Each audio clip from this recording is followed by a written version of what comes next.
I'm Elsie Bennett, and I'm 28 years old.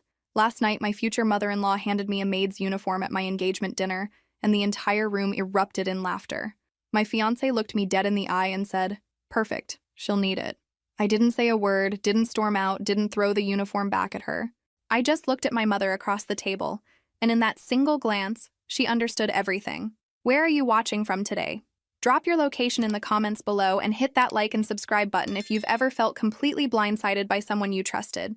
You'll definitely want to stick around for what happened next. But let me back up 2 months to show you how I got here, because trust me, you're going to want to hear this whole story. I was in my corner office on the 42nd floor, reviewing contracts for what could be the biggest deal in Bennett Holdings' history. Floor-to-ceiling windows offered a perfect view of downtown, and my father's picture on the desk reminded me every day why I fought so hard to keep his legacy alive. After Dad died 3 years ago, people expected our family business to crumble. What they got instead was me and my mother, Margaret Bennett, proving that sometimes the best revenge is success. "Elsie, the Hartman representatives are here," my assistant announced through the intercom. I straightened my blazer and checked my reflection in the window. In the business world, first impressions aren't just important, they're everything.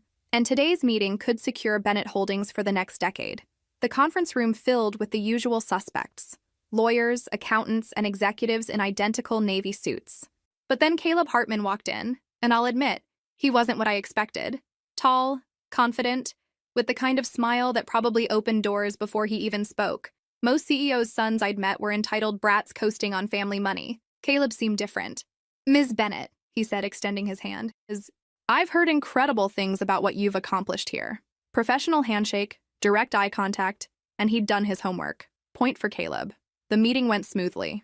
Hartman Industries wanted to partner with us on a massive infrastructure project, and their numbers looked solid. But I noticed something interesting. Caleb kept steering the conversation back to our company's internal operations, asking detailed questions about decision-making processes and management structure. "Your mother must be incredibly proud," he said as we wrapped up. "Taking over leadership after such a loss couldn't have been easy, but she clearly trusts you completely with major decisions." "She's remarkable," I replied, "though I handle most of the day-to-day operations now." His eyes lit up with what I thought was admiration. Looking back, I realized it was calculation. After the meeting, instead of leaving with his team, Caleb lingered. "I know this might be forward, but would you be interested in continuing our discussion over dinner? Strictly business, of course." I should have stuck to my rule about mixing business with personal matters. But something about his directness appealed to me. Plus, I reasoned, it could only help our negotiations. "Strictly business," I agreed. That dinner lasted 4 hours. We talked about market trends, expansion opportunities, and the challenges of working in family businesses. He was intelligent, funny, and seemed genuinely interested in my perspectives on corporate strategy. He told amusing stories about his college years, asked thoughtful questions about my favorite books, and even remembered that I'd mentioned loving classical music during our business meeting. When he walked me to my car, he said, "I hope we'll have more opportunities to collaborate." The way he said collaborate suggested he wasn't just talking about business anymore. 3 days later, flowers arrived at my office. Not the typical dozen red roses, but a stunning arrangement of white orchids with a note. "Looking forward to our next negotiation. Caleb." My assistant, Patricia, raised an eyebrow. "Should I be updating your calendar for personal appointments?" "Don't get ahead of yourself," I said, but I was already wondering when he might call. Caleb didn't wait long. Within a week, he'd found reasons to call about contract clarifications that somehow always ended with invitations to lunch, dinner, or weekend events. And honestly, I was enjoying myself. You have to understand, my social life had been practically non-existent since Dad died. Between running the company and supporting my mother through her grief, I hadn't had time for dating. Most men I met were either intimidated by my position or clearly interested in my family's wealth. Caleb seemed refreshingly unbothered by both. Our third date was at a private wine tasting in Napa. He'd arranged everything: the helicopter ride, the exclusive vineyard tour, even ensuring my favorite Pinot Noir was featured. The level of planning was impressive, though I wondered how he'd learned so much about my preferences so quickly. "This is incredible," I said, watching the sunset paint the valley golden. "How did you arrange all this on such short notice?" "When something's important to you, you make it happen," he replied, moving closer. "And getting to know you has become very important to me." It was smooth, maybe too smooth, but I was tired of overthinking everything. When he kissed me as we stood overlooking the vineyards, it felt like the perfect end to a perfect day. Over the following weeks, Caleb integrated himself into my life with surprising ease. He sent coffee to my office on busy mornings, remembered details about my meetings, and always seemed to know exactly what I needed to hear after difficult days. But then came the questions. "Your mother's incredibly sharp," he said during dinner at my apartment. "Does she handle all the major financial decisions? Or do you have signing authority too?" I paused, fork halfway to my mouth. Something about his tone felt off, too casual for such a specific question, but his smile was warm and I didn't want to seem paranoid. "We make decisions together." "Why?" "Just curious about your company structure. My father keeps pretty tight control over our operations. Sometimes I wonder if he'll ever really let me take the reins."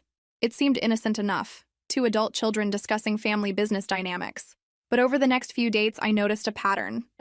Caleb always found ways to steer conversations toward Bennett Holdings' internal operations, our acquisition strategies, our client relationships. The night everything shifted was during a dinner party at his family's estate. The Hartman mansion was everything you'd expect: sprawling, intimidating, and decorated with the kind of old money taste that screamed, "We've been wealthy longer than you've been alive." His mother, Victoria Hartman, greeted me with the kind of smile that never quite reached her eyes. "Elsie, darling, so lovely to finally meet Caleb's little friend." Little friend. I was 28 years old, running a multi-million-dollar company, but to her, I was a little friend. The dinner conversation was pleasant enough, though I felt constantly evaluated. Victoria asked about my education, my family background, my hobbies, as if my career was something I did for fun between charity lunches. "And what exactly do you do at your family's company?" she asked, cutting her salmon with surgical precision. "I serve as Chief Operations Officer," I replied. "I oversee all major projects and handle most client relationships." "How nice that your mother gives you something important to do." The condescension was subtle but unmistakable. I caught Caleb's eye, expecting some support, but he just smiled and changed the subject. After dinner, as we walked through their gardens, I mentioned Victoria's comments. "Don't take it personally," Caleb said, his arm around my waist. "She's protective of me. She'll warm up once she realizes how amazing you are." It felt like she was interviewing me for a position. He stopped walking and turned to face me. Maybe she was. Maybe we both were. Before I could ask what he meant, he pulled out a small velvet box. My heart stopped. We'd been dating for 2 months. 2 months. The rational part of my mind screamed that this was too fast, too sudden. But standing there in the moonlight, with roses surrounding us and this charming man declaring his love, rational thought felt overrated. "Elsie Bennett," he said, dropping to one knee right there in his mother's prize-winning rose garden, "will you marry me?" 2 months. That's how long Caleb Hartman had known me before deciding I was marriage material. And apparently, that was enough time for me to lose my mind and say yes. I blame the roses. Everything seemed more romantic surrounded by his mother's award-winning garden, with moonlight casting everything in a soft glow. Plus, the ring was stunning, a flawless 3-carat diamond that caught the light like captured starlight. But mostly I blamed the fairy tale of it all. Caleb Hartman, successful businessman and apparent romantic, had swept me off my feet. After years of workaholic isolation, someone wanted to build a life with me. Someone who understood the pressures of family business, who appreciated my ambition, who seemed to see me as more than just another executive in a skirt. At least that's what I told myself the next morning when reality started creeping in. "Congratulations, darling," my mother said when I called to share the news. But after a pause, she added, "That's quite sudden, isn't it?" "When you know," I replied, using Caleb's exact words from the night before. Another pause. "I'd love to meet with both of you soon. Perhaps we can discuss the business implications." Business implications. Trust my mother to cut straight to the practical concerns. But she was right. Marrying Caleb would definitely affect our negotiations with Hartman Industries. We'd need to establish clear boundaries between personal and professional relationships. The engagement announcement in the Business Journal triggered a flood of congratulations, but also some interesting comments from colleagues who knew the Hartmans. "Interesting family dynamic over there," mentioned my lawyer friend David during lunch. "Victoria Hartman runs that company with an iron fist. Caleb's always been more of a figurehead." "What do you mean?" "Smart guy, don't get me wrong, but major decisions still go through Mom. She's the one who built their current success after Caleb's father nearly bankrupted them 15 years ago." This was news to me. Caleb had painted his family's business as a collaborative effort where he played a significant leadership role. That evening, I mentioned David's comments to Caleb over dinner. "David Morgan's always been jealous of our success," Caleb said dismissively. "He tried to poach several of our clients last year. I wouldn't put much stock in his opinions.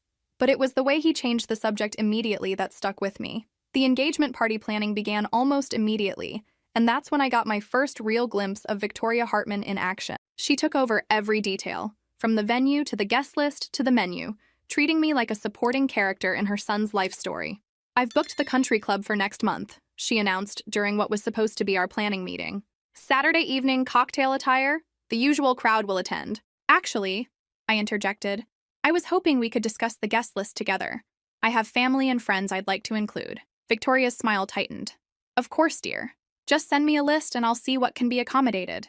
See what can be accommodated. At my own engagement party. But the real warning signs started appearing during our romantic dinners out. Caleb had developed a habit of asking increasingly specific questions about Bennett Holdings' operations. "Your company's growth strategy is fascinating," he said over wine one evening. "I admire how Bennett Holdings has stayed true to your father's founding vision while still expanding. That kind of authentic growth is rare in today's market." Something about his interest felt flattering, though a small voice in my head wondered why he was so focused on our business philosophy. I pushed the thought aside. After all, we both ran family companies. It made sense he'd be curious about our approach. There it was again, that focus on what our companies could gain from each other, rather than what we meant to each other personally. Have you ever experienced that moment when someone you trusted starts showing you who they really are? Comment below if you've ever felt like you were being studied rather than loved. A week before the engagement party, Caleb suggested I move into the Hartman family estate after our wedding. "It makes financial sense," he explained over breakfast. "The house is enormous. You'd have your own wing, and it would be good for family unity." "I love my condo," I said. "I designed every room exactly how I wanted it. But this would be temporary, just until we find our own place." Something about the way he said temporary made it sound permanent. "Actually, I was thinking we could live at my place initially. It's closer to both our offices." Caleb's expression shifted, just for a moment, to something that looked almost like annoyance before his smile returned. "We'll figure it out," he said, but his tone had cooled noticeably. The doubts started multiplying like compound interest. It wasn't any single moment, but rather an accumulation of small incidents that individually seemed reasonable, but collectively painted a troubling picture. Caleb's constant questions about my company's finances, Victoria's thinly veiled assessments of my suitability, and the growing pressure to blend our business interests in ways that favored the Hartmans. The breaking point came during what should have been a romantic dinner at our favorite restaurant. Caleb had been drinking more than usual, expensive scotch that loosened his tongue in ways that would haunt me later. "You know," he said, his words slightly slurred, "I have to admit, when my mother first mentioned that getting to know you better might help our business relationship, I thought she was being overly strategic." I nearly choked on my wine. "Help our business relationship how?" He laughed. That careless laugh of someone who's revealed too much and doesn't quite realize it yet. "She's always thinking about synergies, market positioning, that sort of thing. But then I actually got to know you and—" He reached across the table for my hand, his expression suddenly more serious. "Well, everything changed. This became real for me, Elsie. Completely real." The words should have been reassuring, but something cold had settled in my stomach. "Caleb, how much did you know about Bennett Holdings before you met me?" "What do you mean?" "Before you met me, Caleb. How much did you research about Bennett Holdings and my role there?" His silence was more damning than any confession. I watched his face change as he realized what he'd revealed, the alcohol-induced honesty giving way to panic. "Elsie, that's not— I mean—" He ran a hand through his hair, suddenly looking far more sober. "Look, can we just forget I said anything? I've had too much to drink, and I'm not explaining this well." But it was too late. The damage was done. I excused myself to the restroom and immediately called my mother. "Mom, I need you to do some research on the Hartman family and their business practices. Tonight." "Elsie, what's wrong?" "I think I've made a terrible mistake." By the time I returned to the table, Caleb had sobered up enough to realize he needed to do damage control. But it was too late. The fairy tale was over and reality was ugly. I spent the next day in my mother's office, going through every piece of information our research team could compile about Hartman Industries. The picture that emerged was sobering, but not entirely surprising. I'd been pushing down my growing suspicions for weeks. "They're in more financial trouble than they've publicly disclosed," my mother said, spreading documents across her desk. 3 major clients have terminated contracts in the past 6 months. Their cash flow projections look problematic. And a partnership with us would solve that? A partnership, yes. A merger would solve it completely. The word merger hit me like cold water. I thought about Caleb's questions, his family's sudden interest in my personal life, the timing of everything. "Mom, they're not looking for a business partnership. They're looking for a buyout disguised as a marriage." My mother's expression hardened in the way that made opposing lawyers reconsider their career choices. Over my dead body. That evening, I confronted Caleb directly. I'd practiced the conversation multiple times, determined to give him a chance to explain, to prove my suspicions wrong. Part of me still hoped I was being paranoid, that there was some innocent explanation for everything I'd discovered. "We need to talk about your family's financial situation," I said, without preamble when he arrived at my condo. His carefully maintained composure slipped just enough to confirm everything. "Elsie, business and personal life don't have to intersect." "Don't." I held up a hand. "Don't lie to me anymore." "Ooh. I know about your company's problems. I know about the terminated contracts and the cash flow issues. What I want to know is whether you ever actually cared about me or if I've been a business strategy from day one." Caleb sat down heavily, and for the first time since I'd known him, he looked genuinely vulnerable. Not charming, not confident, just tired. "It started as strategy," he admitted quietly. "My mother identified you as someone who could help our family situation. But Elsie, what developed between us became real. I swear to you, my feelings are genuine. How am I supposed to believe that when everything was built on deception? Because I'm asking you to marry me, not just partner with us." But that's exactly what terrified me. "What happens after we're married, Caleb? Do I become another asset for your family to manage?" He didn't answer immediately, which was answer enough. 3 weeks before our wedding, and I was living in a nightmare disguised as a fairy tale. The guest list had grown to 300 people, most of whom I'd never met. The venue was Victoria's choice. The flowers were Victoria's preference, and the menu reflected Victoria's taste. Somewhere along the way, my wedding had become the Victoria Hartman show, featuring her son's convenient marriage. But the real pressure was coming from Caleb about the business merger. "It just makes sense to formalize our partnership before the wedding," he said during what felt like the 100th conversation about combining our companies. "Think of the efficiency we could achieve. Think of the efficiency. Not think of what we could build together, or imagine the future we could create. Efficiency." Like I was a quarterly profit margin instead of his future wife. The proposed merger documents arrived at my office on a Tuesday morning, delivered by Hartman Industries' legal team. I called my mother immediately. "Mom, you need to see these papers." An hour later, she was sitting across from my desk, reading through the proposal with the focused intensity of a surgeon examining a patient's x-ray. "Absolutely not," she said finally. "This isn't a merger, it's an acquisition. They're offering to buy Bennett Holdings at 20% below market value, with Caleb installed as CEO of the combined entity. And my role? Vice President of Operations. You'd report to your husband." The insult was breathtaking. After everything I'd built, everything I'd proven, they wanted to demote me in my own company and hand control to Caleb. "They think I'm going to sign away my family's legacy for the privilege of becoming Mrs. Hartman," I said, barely controlling my fury. My mother's expression was glacial. "The question is, what does Caleb think this proposal says about his feelings for you?" I already knew the answer. If someone loved you, respected you, saw you as an equal partner, they didn't try to absorb your life's work into their failing business empire. That night, I showed the papers to Caleb. "These terms are insulting," I said, dropping the folder on his dining table. "They're standard for this type of business combination," he replied smoothly. "My family has more experience running large-scale operations. My family built Bennett Holdings from nothing. We've been profitable every single year." "Profitability isn't everything, Elsie. Vision and leadership matter too." The condescension in his voice was unmistakable. This was how he really saw me, as someone who needed his family's guidance to succeed. "I'm not signing these papers," I said clearly. "Then we'll need to postpone the wedding." There it was.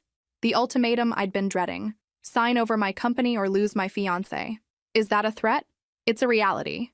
My family won't support a marriage that doesn't benefit our business interests. And I won't go against my family. I stared at him, searching for any trace of the man who'd proposed in his mother's rose garden. All I saw was a stranger who'd never really existed. "I need time to think. The wedding is in 3 weeks, Elsie. We need to finalize everything now." But I was already walking toward the door. "I'll let you know my decision." I drove home in a daze, my mind racing through the implications of everything that had just happened. The man I'd thought I loved had just given me an ultimatum: sacrifice my family's company or cancel our wedding. When I got home, I found my mother waiting in my living room with a bottle of wine and a determined expression. "We need to discuss your options," she said without preamble. "I think I only have one option. You have several. But first, let me ask you something." She poured 2 glasses of wine and handed me one. "Do you love him?" The question I'd been avoiding all evening. Did I love Caleb Hartman? Or had I fallen in love with a carefully constructed persona designed to manipulate me? I thought I did, but I don't think I ever really knew him. My mother nodded. Then the answer is simple. Nothing about this feels simple. It is, though. Do you want to spend the rest of your life wondering if your husband married you or married your company? Put that way, the choice was obvious. The engagement dinner was supposed to be an intimate family celebration. 24 guests, including both sets of parents, siblings, and a few close friends. Victoria had insisted on hosting at the country club, naturally, and had coordinated every detail down to the flower arrangements. I arrived wearing the navy blue dress Caleb had bought me, feeling like an actor preparing to perform in a play where I hadn't been given the script. The past few weeks had been a careful dance of wedding preparations while Caleb and his family continued pressuring me about the merger. Just sign the papers, Elsie, Victoria had said during our final dress fitting. Business is so complicated for women to handle alone. Right. Too complicated for the woman who'd increased her family's company value by 40% in 3 years. The dinner started pleasantly enough. Toasts were made, stories were shared, and for a brief moment, I almost forgot about the underlying tensions. My mother looked elegant in her black cocktail dress, making polite conversation with Victoria, despite what I knew was her growing dislike for the entire Hartman family. Then came the gift-giving portion of the evening. Victoria stood up, wineglass in hand, wearing the kind of smile that should have served as a warning. Before we conclude this lovely evening, she announced, I have a special gift for our future daughter-in-law. She gestured to a staff member who brought over a large, beautifully wrapped box. Something practical for your new life together. I should have known. I should have seen it coming. But I was still clinging to the hope that maybe Victoria was making a genuine effort to welcome me into their family. I opened the box carefully, aware that everyone was watching. Inside, nested in tissue paper, was a complete maid's uniform. Black dress, white apron, even a small cap. The room went silent for exactly 3 seconds. Then Victoria started laughing. A tinkling, delighted laugh that encouraged others to join in. Caleb's sister giggled. His father chuckled. Several family friends began murmuring appreciatively at what they clearly thought was a clever joke. But Caleb looked me straight in the eye, smiled broadly, and said, Perfect. She'll need it. The laughter grew louder. I felt the blood drain from my face, but my hands remained steady. Years of business negotiations had taught me how to maintain composure under attack, even when that attack came disguised as family humor. I didn't scream. I didn't throw the uniform back at Victoria. I didn't storm out dramatically. I simply looked across the table at my mother. Our eyes met for perhaps 3 seconds. In that look, I communicated everything. The months of subtle insults, the business ultimatums, the complete disrespect for who I was and what I'd accomplished. In that look, my mother understood that her daughter was being treated like hired help by people who thought their money made them superior to our family. My mother's face remained perfectly calm, but I saw the moment she made her decision. She reached into her purse, pulled out her phone, and began typing. Excuse me, she said pleasantly to the table. Just need to send a quick message to our legal department. Victoria was still basking in the success of her gift, accepting compliments from other guests about her sense of humor. It's perfect for the transition, she was saying. Living in our house, she'll want to help out. This just makes it official. Help out. In my future husband's family home, where I was apparently expected to serve rather than be served. The message my mother sent was simple. Cancel all Hartman Industries contracts immediately. No further negotiations. She hit send and returned her phone to her purse with the same calm dignity she brought to every business meeting. Lovely dinner, Victoria, my mother said, standing gracefully. I think it's time Elsie and I headed home. I stood as well, still holding the uniform. The room gradually quieted as people realized something significant was happening. Thank you for the gift, I said to Victoria, my voice perfectly steady. It's very revealing. I set the uniform carefully on my chair and followed my mother toward the exit. Elsie, Caleb called after me. Where are you going? It was just a joke. I turned back to face him. This man I'd thought I would marry in less than 3 weeks. Was it? I asked quietly. And then I left, my mother beside me, walking out on what would have been the rest of my life. We didn't speak until we reached our car. Mom, I started to say. Do you want to marry him? She asked simply. No, I said without hesitation. I really don't. Good, she replied, starting the engine. Because tomorrow we have a wedding to cancel. We spent that entire night systematically destroying what should have been the happiest day of my life. And honestly, it felt incredible. My mother and I sat at her dining room table with laptops, phones, and a comprehensive contact list that would make any wedding planner weep. We had less than 24 hours to cancel everything before word of the engagement dinner incident spread through our social circles. Florist first, my mother said, her fingers already flying across her keyboard. Then the venue, catering, band, and photographer. I started with the easier calls. Hi, this is Elsie Bennett. I need to cancel my wedding flowers for next Saturday. Oh no, what happened? Let's just say I discovered some fundamental incompatibilities with my fiancé. By midnight, we'd canceled the flowers, the 5-course dinner for 200 guests, the string quartet, the photographer, and the vintage Bentley that was supposed to drive me to the church. The vendors were surprisingly understanding. Apparently, last-minute wedding cancellations aren't as rare as you'd think. The church was trickier. Father Morrison had known my family for 20 years, and canceling a wedding less than a week beforehand required some explanation. Are you certain about this decision, Elsie? He asked gently. Pre-wedding anxiety is completely normal. This isn't anxiety, Father. This is clarity. Would you like to talk about what's troubling you? I considered explaining about the maid's uniform, the business ultimatums, and the growing realization that I was marrying a stranger. Instead, I said, sometimes God shows us things about people we need to see. I understand. The church will be available if you change your mind, but I wouldn't be changing my mind. The hotel reservations for out-of-town guests took longer to cancel. Each call meant explaining to confused relatives why the wedding was off without getting into details I wasn't ready to share. Aunt Sarah, I need to cancel your hotel reservation. Cancel? Honey, the wedding's in 5 days. I know, something's come up. What kind of something? Is Caleb sick? Caleb's fine. I'm just not going through with the wedding. The shocked silence on the other end of the line was becoming familiar. What do you think will happen next? Drop your predictions in the comments. I bet you can't guess how this story really ends. Around 3 in the morning, exhaustion finally hit me. My mother made coffee while I collapsed on her couch, surrounded by confirmation emails for canceled services. How do you feel? She asked, settling beside me with 2 steaming mugs. Terrified, I admitted, and relieved and embarrassed and incredibly angry. Good. All of those feelings are appropriate. I almost married him, Mom. I almost signed over everything Dad built because I was lonely and flattered by attention. My mother set down her coffee and looked at me seriously. Elsie, you didn't almost do anything. You saw through his manipulation and made the right choice. That takes strength. It took you sending that message canceling their contract. I sent that message because I watched my daughter being humiliated and disrespected. But you're the one who walked out. You're the one who chose your self-worth over a convenient marriage. The next morning brought the consequences. My phone started ringing at 7 a.m. with increasingly frantic calls from the Hartman family. First came Caleb's sister. Elsie, what's this about canceling vendors?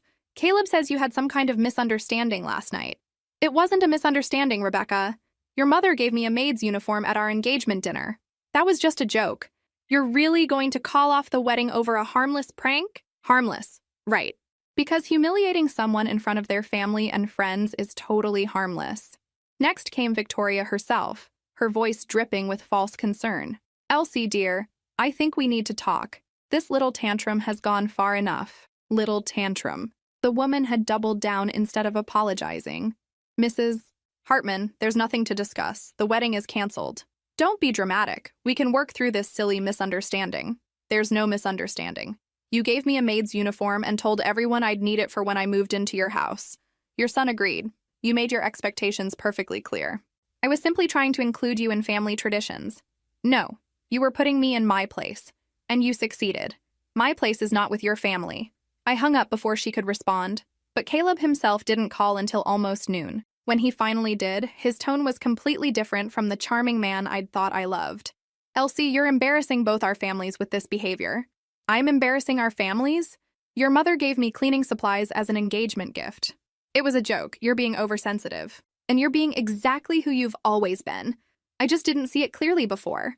Look, we can work this out. Cancel the cancellations and we'll move forward as planned. The audacity was breathtaking. He genuinely thought I would reverse course and go through with marrying him after everything that had happened. Caleb, let me be very clear. There will be no wedding. There will be no merger. There will be no relationship between us of any kind. You're making a huge mistake. Yes, I am. The mistake was saying yes to your proposal in the first place. The aftermath of canceling a wedding less than a week beforehand creates a very specific type of social chaos, especially when the groom's family controls half the guest list and has strong opinions about who was responsible for the misunderstanding. By Monday morning, the narrative war had begun. I discovered this when my assistant, Patricia, knocked on my office door with an expression that usually meant someone was about to ruin my day. Elsie, you might want to see this, she said, holding up her phone. The social media post was from Victoria Hartman's personal account, and it was a masterpiece of manipulation disguised as wounded disappointment. Heartbroken for my son today. Planning a wedding brings out the best and worst in people. Sometimes you discover that someone you welcomed into your family doesn't share your values of commitment and loyalty. Praying for healing for everyone involved. Family values. Check wedding canceled. The comments section was already filling up with sympathy for poor Caleb and speculation about what I'd done wrong. Victoria had positioned herself as the gracious mother-in-law dealing with an unstable, unreliable daughter-in-law. She didn't mention the maid uniform, Patricia observed. Of course not. That would require admitting what actually happened. Within hours, the story had spread through our business and social circles. My phone buzzed constantly with calls from friends, colleagues, and relatives demanding to know what had really happened. Most of the conversations followed the same pattern. Elsie, what's this about you calling off the wedding? It's complicated, but everything seemed perfect. Caleb's such a catch. Perfect. If your definition of perfect included manipulation, disrespect, and treating your future wife like domestic help, I developed a standard response. We discovered some fundamental incompatibilities that made marriage impossible. But the truth was, I was struggling with something I hadn't expected. Doubt. When everyone around you insists you've made a terrible mistake, when social media paints you as the villain, when a charming man's family portrays you as unstable, it becomes hard to trust your own judgment. Had I overreacted? Was the uniform really just a misguided joke? Had I thrown away a good man because of my own insecurities? These doubts lasted exactly until Wednesday, when Caleb showed up at my office unannounced. "We need to talk," he said, striding past Patricia without being announced. "You can't just walk into my office, Caleb." "I could when we were engaged. Things change, I suppose." He sat down across from my desk with the casual confidence of someone accustomed to getting his way. "I've been thinking about your concerns," he began, "and I'm prepared to make some compromises." "Compromises?" "About the living arrangements. We can start in your condo if that's important to you, and maybe we can restructure the business merger to give you a more prominent role." I stared at him, amazed by his complete failure to understand what had happened. "Caleb, you think this is about living arrangements and job titles? Isn't it? Women care about those things." There it was. That casual dismissal, that assumption that my concerns were trivial women's issues rather than fundamental questions about respect and partnership. "Let me ask you something," I said, leaning forward. "When your mother gave me that uniform, what went through your mind?" "Honestly, I thought it was funny. Mom has an unusual sense of humor. And when you said I'd need it," he shrugged, "you would need it. Living in the family home, helping out with household management, it just made practical sense." Household management. Someone has to coordinate the staff and handle the domestic details. Mom's getting older, and it would naturally fall to you as the new daughter-in-law. I felt that familiar sensation of the ground shifting beneath my feet. In Caleb's mind, marrying me meant acquiring a combination personal assistant and household manager who happened to come with a profitable company. What about my career? My role at Bennett Holdings? That's part of the beauty of the merger. You'd still be involved, but without all the pressure and responsibility. You could focus on our family, as if I were a broodmare whose primary purpose was producing Hartman heirs while managing his mother's social calendar. "Get out," I said quietly. "Elsie, be reasonable. Get out of my office. Get out of my building, and don't contact me again." He stood, his charming mask finally slipping completely. "You're making a mistake that will ruin both our companies. Then I guess we'll see who's better at business." After he left, I sat alone in my office, staring out at the city skyline my father had loved. For the first time since the engagement dinner, I felt completely clear about my decision. The wedding date came and went with all the drama you'd expect from a canceled society event. Saturday morning, I woke up in my own bed, in my own condo, wearing comfortable pajamas instead of a wedding dress. Through my bedroom window, I could see the church where I should have been getting married in 3 hours. Instead, I made coffee, read the newspaper, and enjoyed the most peaceful morning I'd had in months. My mother called around 10. "How are you feeling?" "Free," I said, and meant it. "Good. Because we have some developments you should know about?" "What kind of developments?" "The kind where your ex-fiancé's business decisions start having consequences." Apparently, Victoria Hartman had spent the week making frantic phone calls to potential investors and business partners, trying to salvage deals that depended on the Bennett Holdings merger. Without our partnership, several of Hartman Industries' most important projects were in jeopardy. They approached 3 other companies about potential acquisitions, my mother continued. All 3 turned them down after learning about their financial situation. "How do you know all this?" Business networks are smaller than people think. When a company desperately shops itself around, word spreads. But the real drama was happening on social media. Some enterprising guest had apparently filmed Victoria's gift presentation at the engagement dinner and the video was now making rounds on various platforms. Watching your future mother-in-law hand you a maid's uniform while her son declares you'll need it hits differently when you can watch it repeatedly. The comments were illuminating. This is abuse disguised as a joke. Imagine being that threatened by your son's fiancé. The son's reaction says everything about that family's values. Good for her for walking out.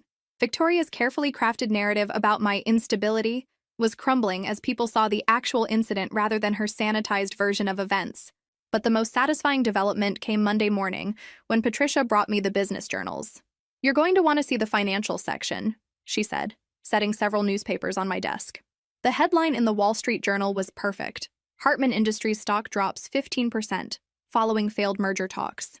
The article detailed how Hartman Industries had been counting on the Bennett Holdings partnership to secure several major contracts.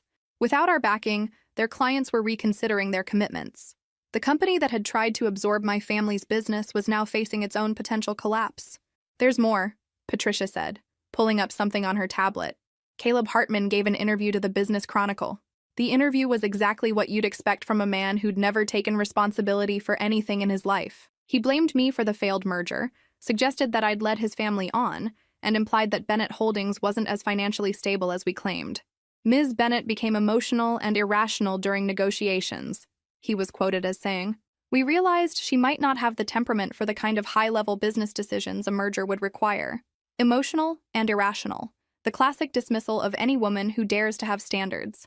My mother appeared in my doorway just as I finished reading. "Have you seen Caleb's interview?" "Just finished it." "Charming as always." "Good, because I've scheduled our own interview with the same publication. This afternoon." "Mom, I don't want to get into a public fight." "This isn't a fight, darling. This is business." The interview with Business Chronicle took place in our conference room, with the journalist asking pointed questions about the failed merger and its aftermath. "Mr. Hartman suggested that Bennett Holdings wasn't prepared for a major business partnership," the reporter said. "How do you respond to that?" My mother smiled the way she did before destroying opposing counsel in court. "I'd respond by noting that Bennett Holdings has increased revenue by 40% over the past 3 years, while Hartman Industries has lost 3 major clients in the past 6 months. As for being prepared for partnership, we were prepared for an equal partnership between respected companies. We were not prepared to subsidize a failing business through marriage. Can you elaborate on that?" The proposed merger terms would have given Hartman Industries control over Bennett Holdings while offering compensation significantly below market value. When combined with pressure for my daughter to relocate to their family home and assume domestic responsibilities, it became clear that this wasn't a business partnership. It was an acquisition disguised as a romance. The reporter's pen was moving rapidly. "Are you saying the relationship was entirely strategic?" I leaned forward. "I'm saying that when someone's family presents you with a maid's uniform at your engagement dinner and tells you you'll need it, they're communicating their expectations very clearly." "That actually happened?" "It was filmed," my mother added helpfully. "I'm sure you can find the video online." 3 months after what should have been my wedding day, Karma arrived with a certified letter. I was reviewing quarterly reports when Patricia knocked on my door with an envelope that required my personal signature. The return address made me smile. "Harrison, Mitchell and Associates, bankruptcy attorneys. Hartman Industries is officially filing for Y," I announced to my mother when she arrived for our weekly business meeting. "Faster than I expected," she said, settling into the chair across from my desk. "What's their timeline?" I skimmed through the legal documents. "Liquidation starts immediately. They're selling the family estate, the company assets, everything. And Caleb? According to this, he's personally liable for several business loans his mother co-signed. Apparently, mixing family money with corporate debt wasn't the brilliant strategy they thought it was. The irony was perfect. The family that had tried to acquire my company through marriage was now losing everything they'd built over 3 generations. Meanwhile, Bennett Holdings was thriving, having secured 2 major contracts that were originally destined for Hartman Industries. But the real satisfaction came that afternoon, when my assistant announced an unexpected visitor. "Mrs. Hartman is here to see you," Patricia said, her expression carefully neutral. Victoria Hartman looked nothing like the imperious woman who'd humiliated me 3 months earlier. Her designer suit was wrinkled, her usually perfect hair showed gray roots, and she carried herself with the defeated posture of someone who'd lost everything. "Elsie," she said, settling into the chair across from my desk without being invited. "I was hoping we could talk." "About what?" "About helping my family through this difficult time." The audacity was breathtaking. The woman who'd treated me like hired help was now asking for my help. "I'm listening." Bennett Holdings could acquire some of our assets, keep our employees working, maintain our client relationships, It would be mutually beneficial. Mutually beneficial, I repeated. Like your son's marriage proposal? Victoria's composure cracked slightly. That was a misunderstanding. We were trying to find ways for our families to work together. By having me clean your house in a maid's uniform? That was just, I have an unusual sense of humor.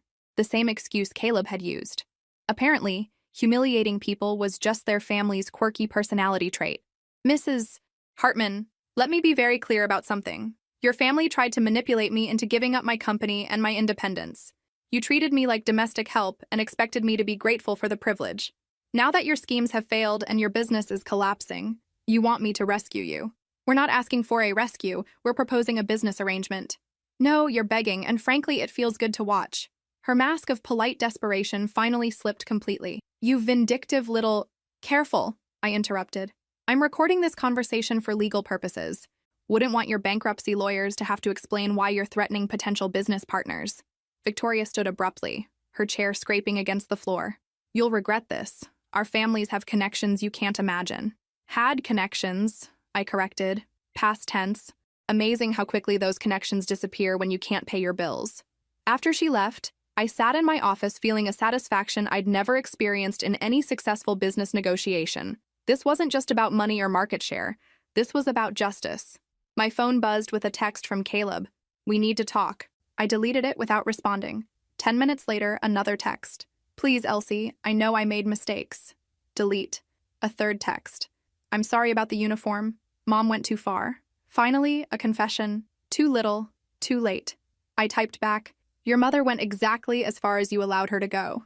Don't contact me again. But I kept trying. Phone calls that went to voicemail. Emails to my work account. Even flowers delivered to my office with cards begging for another chance.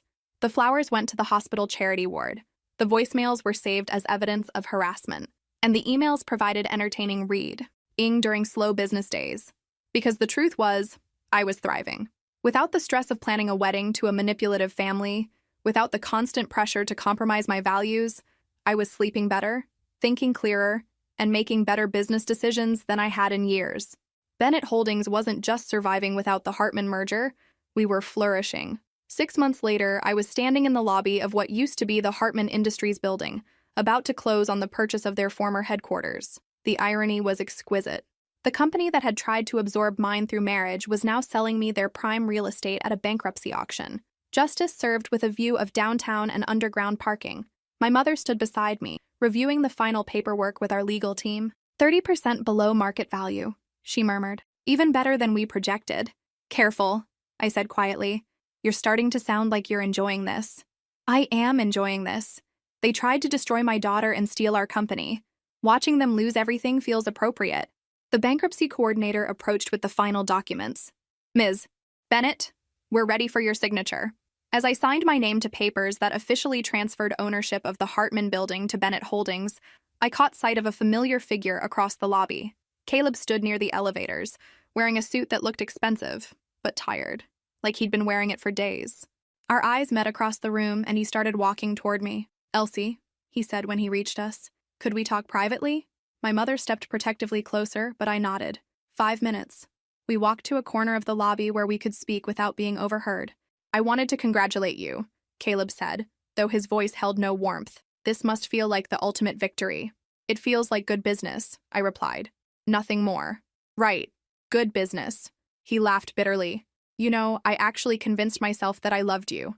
For a while there, I forgot this started as strategy. That's the saddest thing you've ever said to me. Why? Because I'm admitting I cared? Because you still don't understand what you lost. Caleb's expression shifted to something like genuine confusion. What I lost was a business opportunity and a beautiful wife. I understand perfectly. And there it was. Even in defeat, even after losing everything, he still saw me as a business opportunity first and a person second. You lost the chance to be with someone who actually loved you despite your flaws, I said quietly. You lost a partner who would have built something real with you. You lost a woman who was ready to merge her life with yours as equals. But your company would have been part of that partnership, yes. But you never wanted a partner. You wanted an asset. You wanted someone who would make you look good, increase your net worth, and clean your mother's house. Caleb was quiet for a moment, and I thought perhaps he was finally beginning to understand. Maybe, he said finally. But you still destroyed my family. And just like that, any sympathy I might have felt evaporated. I didn't destroy your family, Caleb. You did. When you built a business model around manipulation and entitlement, when you treated partnerships like conquests, when you let your mother humiliate someone you claimed to love, that's when you destroyed everything. I started to walk away, then turned back. One more thing. The building you're standing in? It's going to be our new headquarters. We're expanding operations and hiring 40 new employees. People who know how to treat partners with respect. People who understand that success comes from building others up, not tearing them down. Caleb's face went pale. You're not serious.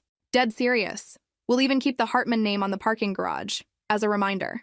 I rejoined my mother at the signing table, where our lawyer was organizing the final documents. Everything settled? She asked. Everything's perfect. But the real victory wasn't the building, or even the satisfaction of watching the Hartmans lose everything they'd built. The real victory was what I'd become in the process of standing up for myself. For years, I'd been so focused on honoring my father's legacy and supporting my mother that I'd forgotten to build my own identity. The Hartman experience had forced me to define my values, set boundaries, and discover what I wouldn't compromise for anyone. Ms. Bennett, the bankruptcy coordinator, interrupted my thoughts. There's one final matter. Mr. Hartman left a sealed envelope for you. I accepted the envelope with curiosity rather than dread. Inside was a single sheet of paper with Caleb's handwriting. Elsie, I know I don't deserve forgiveness, but I need you to know that losing you was the biggest mistake of my life. Not because of your company or your money, but because you were the first person who ever believed I could be better than my family's expectations. I'm sorry I wasn't strong enough to prove you right. I hope you build something beautiful with your life. Caleb. I read the note twice, feeling something like closure settle in my chest. It wasn't an apology that changed anything, but it was acknowledgement that he finally understood what he'd lost. I folded the note and put it in my purse, then walked out of the Hartman Industries building as its new owner. 2 years after the Maid's uniform incident that changed my life, I was standing in the same church where I almost married Caleb Hartman. But this time, I was there for a very different reason. My friend Sarah's daughter was getting married, and as I watched the young bride walk down the aisle toward a man who looked at her like she hung the moon, I felt nothing but happiness for their beginning. Beautiful ceremony, my mother whispered beside me. It really is. After the service, we joined the reception at a country club across town, not the one where Victoria had orchestrated my humiliation, thankfully. I was chatting with old friends when Sarah approached with a tall, dark-haired man I didn't recognize. Elsie, I'd like you to meet Dr. James Mitchell. James, this is Elsie Bennett, the brilliant businesswoman I was telling you about. Dr. Mitchell had kind eyes behind wire-rimmed glasses and the kind of genuine smile that suggested he actually listened when people spoke. Pleasure to meet you, Elsie. Sarah mentioned you recently acquired the old Hartman building. That's quite an expansion. It seemed like a good investment, I replied. Plus, the location is perfect for our new client services department. We talked for several minutes about business, city development, and eventually about our shared love of old architecture. James was intelligent, funny, and refreshingly straightforward. When he asked if I'd like to continue our conversation over coffee sometime, I found myself saying yes without hesitation. I should warn you, I said as he took down my number. I have trust issues and a tendency to investigate people's backgrounds before second dates. I should warn you, he replied with a grin. I'm a pediatric surgeon who works 60-hour weeks and has absolutely no hidden agenda beyond finding someone interesting to share dinner with occasionally. 6 months later, James and I were planning our own wedding. But this time, everything was different. We chose a small ceremony in my parents' garden with 30 people who genuinely cared about our happiness. James's family welcomed me with warmth and respect. My mother adored him, particularly after he spent an entire dinner asking thoughtful questions about her experiences building the company. Most importantly, James never once asked about merging our professional lives or suggested I change anything about my career to accommodate his preferences. Your success makes me proud, not threatened, he told me when I finally shared the whole Hartman story.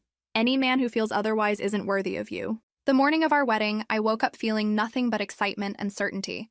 No doubts, no red flags, no family members treating me like a business acquisition. As I put on my wedding dress, a simple, elegant design I'd chosen myself, my mother knocked on my bedroom door. How are you feeling? She asked. Perfect, I said, and meant it completely. Good, because you look radiant. We heard a car in the driveway, and I glanced out the window to see James arriving with his groomsmen. He looked up at my window and waved, breaking the supposed bad luck rule with typical disregard for superstition. He's not supposed to see you before the ceremony, my mother laughed. He's not superstitious. Just one more reason I love him. The ceremony was everything I dreamed of when I was a little girl playing bride in my mother's garden. Simple, heartfelt, and focused on the commitment James and I were making to each other, rather than the social or business implications of our union. When the minister pronounced us husband and wife, James kissed me like we were the only two people in the world. The small crowd cheered, and I felt something I'd never experienced during my engagement to Caleb, complete confidence that I was exactly where I belonged. If this story resonated with you, make sure to like and subscribe for more stories about standing up for yourself and finding the courage to build the life you actually want. Sometimes the best revenge really is living well. At the reception, I gave a short speech thanking everyone for celebrating with us. 2 years ago, I almost married the wrong person for all the wrong reasons, I said, looking out at the faces of people who truly cared about me. Today, I married my best friend for all the right ones. Thank you for being here to witness the beginning of something beautiful. Later that evening, as James and I danced in my mother's garden under string lights and stars, he said, "Any regrets about the path that brought us here?" I thought about Caleb, about the maid's uniform, about the months of manipulation and the ultimate satisfaction of watching the Hartmans lose everything they'd schemed to protect. None whatsoever, I said. Every terrible decision they made led me exactly where I needed to be. Here, with you. Living the life I actually want, instead of the life someone else planned for me. As we swayed to music played by a quartet James had hired because he knew I loved classical music, I realized that true victory isn't defeating your enemies. True victory is building something so beautiful that their approval becomes irrelevant. The Hartman Industries building now housed Bennett Holdings' expanded operations, employing twice as many people as before, and serving clients across 3 states. Victoria and Caleb had moved to a different city after the bankruptcy, starting over with nothing but their tarnished reputation. And I was dancing with my husband in my mother's garden, surrounded by people who loved me for exactly who I was, building a future based on respect, partnership, and the kind of love that elevates rather than diminishes. Some stories end with revenge. The best ones end with redemption. Mine ended with both.